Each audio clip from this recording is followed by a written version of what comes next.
Okay, now let's discuss other types of joins. But for us to understand other types of joins, first I want to talk to you about another type of relationship that we can have in a database. And this is one-to-one relationship.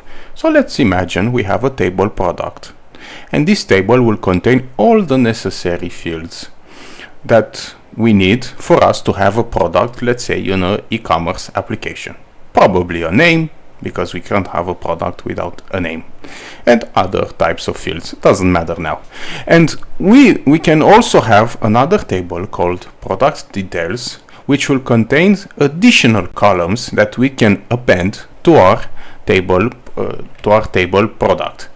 Because, for example, some fields in our product details maybe are not mandatory and doesn't apply to all the products, and we don't want to crowd this table product because it's the primary table.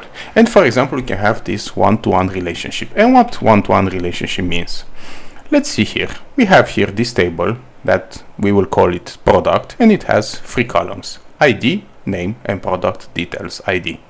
ID and name are pretty straightforward. Is the primary key. This column is the primary key column.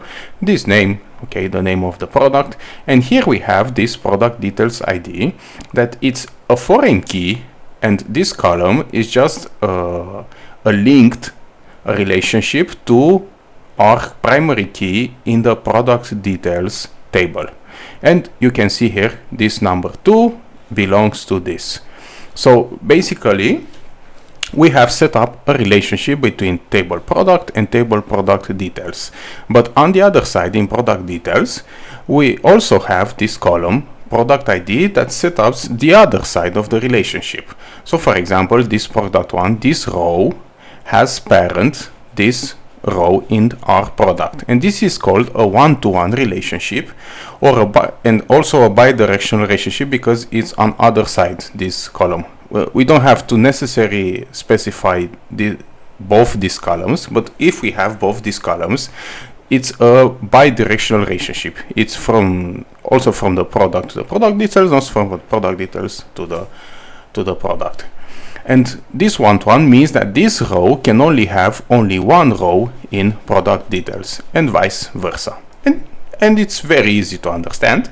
And in the next videos, we will talk about different types of joins. And I think to understand how different types of joins interact with a relational database, this practical example, it's the perfect approach for us to learn.